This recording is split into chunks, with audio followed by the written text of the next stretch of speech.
गुंतता हृदय तुझ्या सवे भाग 13 मध्ये तुम्हा सगळ्यांचं स्वागत आहे.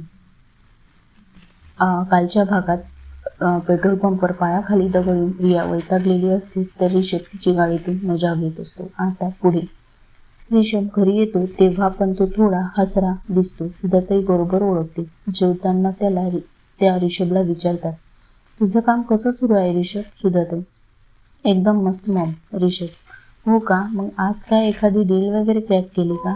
खूप खुश दिसत आहे आज तू. मॉम, नाही ग मॉम. रिषभ, तुम्ही काय माझ्या मुलाच्या खुशीला नजर लावताय का?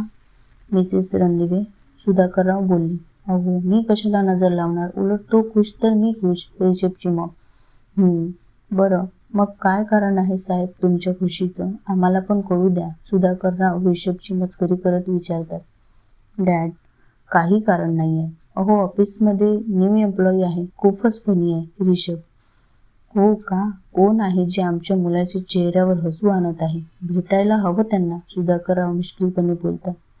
हो ना, मला पण भेटायचं. बघू तरी कोणाची जादू झाली एवढी. सुधाताई, अहो मिसेस रणदिवे, आम्ही लग्नाची बोलणी करायला नाही जात आहोत. सुधाकरराव सुधाताईची मस्करी करत बोलले. म्हणून काय झालं? बरं झालं तुम्हीच लग्नाचा विषय काढला.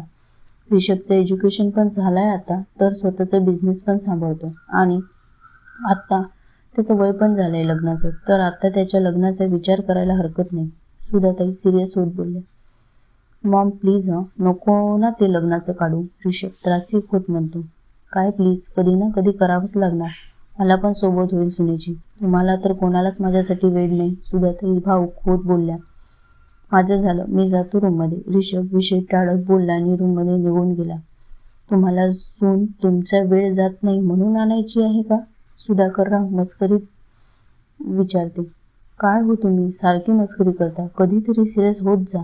सुधाताई, ते दोघेही जेवण करत बोलत होते. इकडे रिषभ रूममध्ये येता सुटकेचा निश्वास घेतो.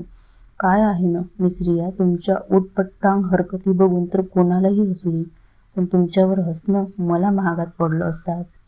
रिषभ मान हलवत मनातच बोलतो आणि तो त्याच विचारात झोपी जातो. रिषभ गाडीत असते आणि तोच त्याच्या गाडीसमोर एक मुलगी येते. Red Punjabi dress. ती वळताच तिची ओढणी चेहऱ्यावर येते आणि खाली घेताना तिच्या हातातील त्या छोट्या घुंगरांचं ब्रेसलेट त्याला दिसते. तेव्हाच त्याला जाग येते. आज दुसऱ्यांदा परत तेच स्वप्न. कदाचित त्या दिवशी तिला बघायची इच्छा राहून गेली असेल म्हणून.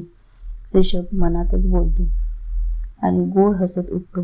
मी फ्रेश व्हायला निघून जातो.